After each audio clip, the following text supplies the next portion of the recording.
Please welcome the Prime Minister of Barbados, Mia Mottley.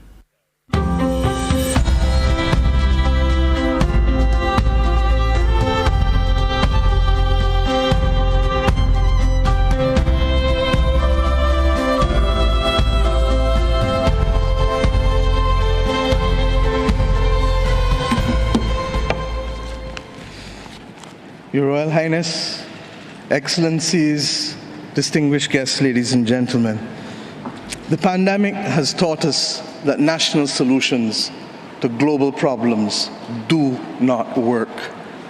We come to Glasgow with global ambition to save our people and to save our planet, but we now find three gaps. On mitigation, climate pledges or NDCs, without more, we will leave the world on a pathway to 2.7 degrees, and with more, we are still likely to get to 2 degrees. These commitments, made by some, are based on technologies yet to be developed, and this is at best reckless and at worst dangerous.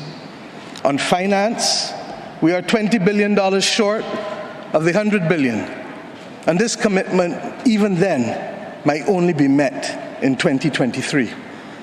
On adaptation finance remains only at 25%, not the 50-50 split that was promised nor needed given the warming that is already taking place on this earth.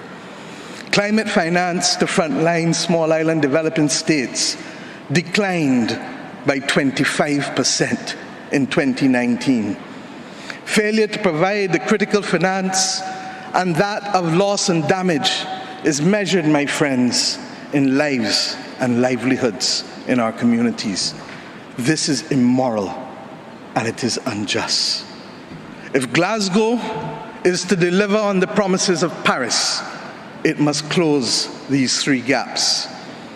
So I ask to you, what must we say to our people living on the front line in the Caribbean, in Africa, in Latin America, in the Pacific, when both ambition and regrettably some of the needed faces at Glasgow are not present? What excuse should we give for the failure?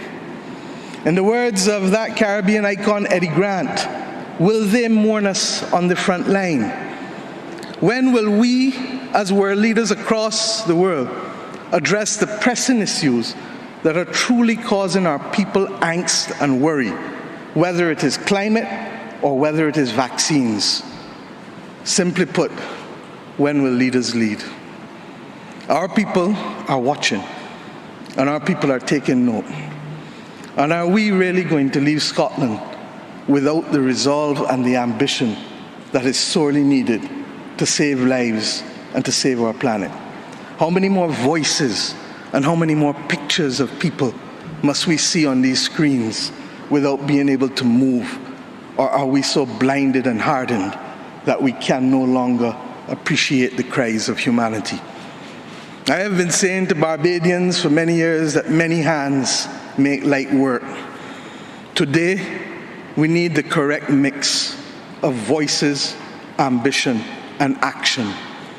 Do some leaders in this world believe that they can survive and thrive on their own?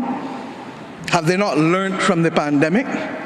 Can there be peace and prosperity if 1/3 of the world literally prospers and the other 2/3 of the world live under siege and face calamitous threats to our well-being? What the world needs now, my friends, is that which is within the ambit of less than 200 persons who are willing and prepared to lead. Leaders must not fail those who elect them to lead. And I say to you, there is a sword that can cut down this Gordian knot, and it has been wielded before. The central banks of the wealthiest countries engaged in $25 trillion of quantitative easing in the last 13 years. 25 trillion. Of that, 9 trillion was in the last 18 months to fight the pandemic.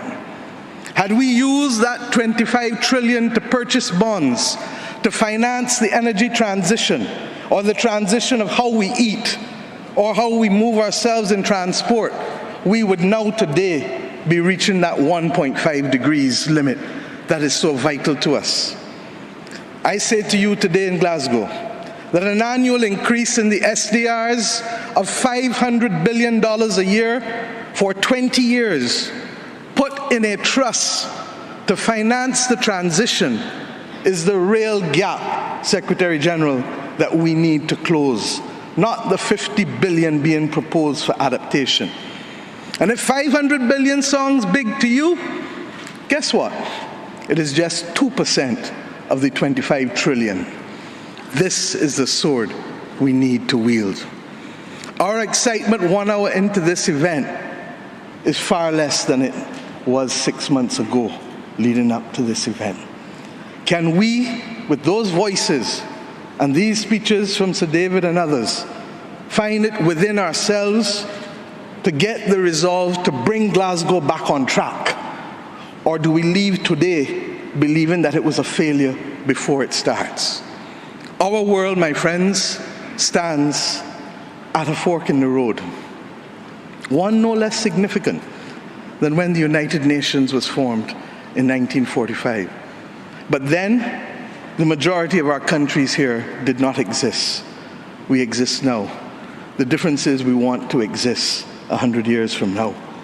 And if our existence is to mean anything, then we must act in the interests of all of our people who are dependent on us. And if we don't, we will allow the path of greed and selfishness to sow the seeds of our common destruction. The leaders of today, not 2030, not 2050, must make this choice. It is in our hands.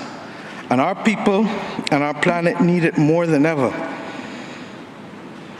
We can work with who is ready to go, because the train is ready to leave. And those who are not yet ready, we need to continue to ring circle and to remind them that their people, not our people, but their citizens, need them to get on board as soon as possible. Code red to the G7 countries. Code red to the G20. Earth to COP, that's what it said.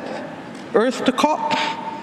For those who have eyes to see, for those who have ears to listen, and for those who have a heart to feel, 1.5 is what we need to survive. 2 degrees, yes, SG, is a death sentence for the people of Antigua and Barbuda, for the people of the Maldives, for the people of Dominica and Fiji, for the people of Kenya and Mozambique, and yes, for the people of Samoa and Barbados.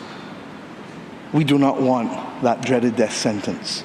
And we've come here today to say, try harder,